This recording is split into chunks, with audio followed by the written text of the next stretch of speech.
Evaluation of the first non-febrile seizure. We have two age groups, children and adults. Let's talk about these seizures. HNP in children is important. In the child, EEG, lab work, neuroimaging, CSF analysis based on age of patient and clinical situation. HNP in adult, EEG, and neuroimaging for the most part is all that you require here to find out what's causing the first non-febrile seizure. Laboratory evaluation and CSF analysis is case dependent, whereas in a child, CSF analysis is based on age of patient and then clinical situation. Childhood epilepsy. So what are all the different causes of childhood epilepsy? And you keep this separate from febrile at this point.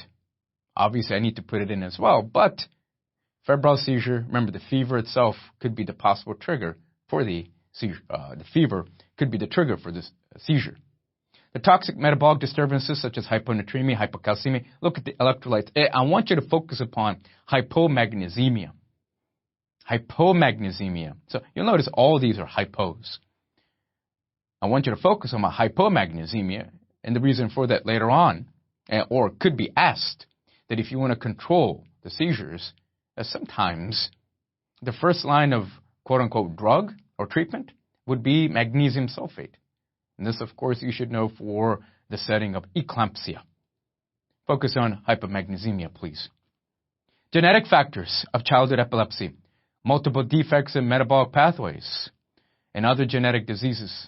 Idiopathic maybe perhaps, but genetics could play a role, especially as we learn more and more about these channels, right? So you know about channelopathies. Meningitis, possibly, head injury, perinatal insults, such as cortical dysplasia or palsy, perhaps, or tumors, much less common. Childhood epilepsy, unprovoked. Could febrile seizure go into epilepsy? Yes, it could, but a very small percentage.